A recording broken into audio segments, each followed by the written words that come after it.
विमानात महाराष्ट्राला पहिला धक्का बसला होता, पण आज तब्बल 8 ते 9 दिवसांनी महाराष्ट्राला दुसरा आणि सर्वात मोठा धक्का बसलाय. कारण या अपघाताविषयी एक अशी खळबळजनक माहिती सध्या समोर आली आहे, ज्यानं महाराष्ट्र आणखीनच हादरलाय.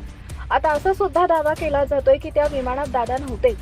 ज्यावेळी या विमानात बसलेल्या लोकांची खरी यादी समोर आली, त्यामध्ये विमानात 6 जण बसले होते असं सांगण्यात आलंय. पण या अपघाताच्या ठिकाणी मृतदेह 5च सापडले. मग तो 6वा व्यक्ती गेला कुठे? तो व्यक्ती वाचला का? आणि जर तो वाचला असेल तर मग तो कोण होता? तो पायलट होता की खुद्द दादाच वाचले? हे दुर्दैवी प्रकरण घडून 8 ते 9 दिवसांचा कालावधी उलटलाय. पण आज अचानक एक अशी माहिती समोर आल्यामुळे लोकांच्या मनामध्ये संभ्रम निर्माण झाला. कालपर्यंत टीव्हीवर सांगितलं जात होतं की विमानात 5च जण होते आणि 5 जणांचे मृतदेह सापडले. दादांची ओळख पटण्याचं कारण म्हणजे फक्त त्यांच्या हातातील घड्याळ होतं. कारण तिथं उपलब्ध असणारे जे मृतदेह होते त्यांची ओळख पटवणं अत्यंत कठीण होतं.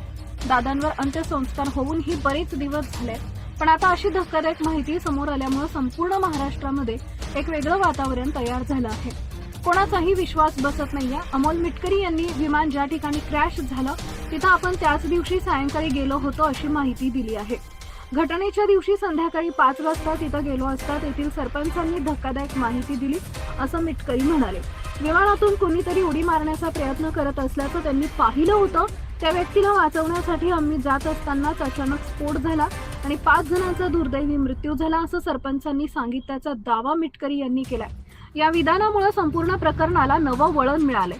या ठिकाणी महत्त्वाची माहिती आता समोर येते ती म्हणजे हा जो जिवंत व्यक्ती आहे तर तो नेमका कोण आहे याबद्दलचा एक महत्त्वाचा रिपोर्ट येणं बाकी आहे. ब्लॅक बॉक्स ज्यावेळी आता खोलण्यात येणार आहे त्या ब्लॅक बॉक्समध्ये काय माहिती समोर येणार, ज्यामुळे तो नेमका व्यक्ती 6वा कोण होता का खरंच 5 व्यक्ती होते? या ठिकाणी सोशल मीडियाच्या माध्यमातून किंवा प्रसार माध्यमांनी चुकीची माहिती पहिल्यांदा दिली होती का? कारण 5 व्यक्ती होते आणि 6वा व्यक्ती चुकून तोंडातून त्यांच्या गेलाय का?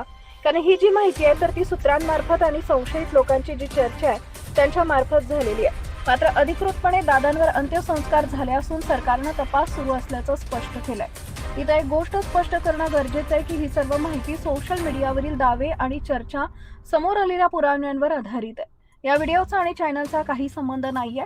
तुमची यावर प्रतिक्रिया काय आहे कमेंट करून नक्की कळवा. चॅनलवर नवीन असाल चॅनलला सबस्क्राईब जरूर करा, जेणे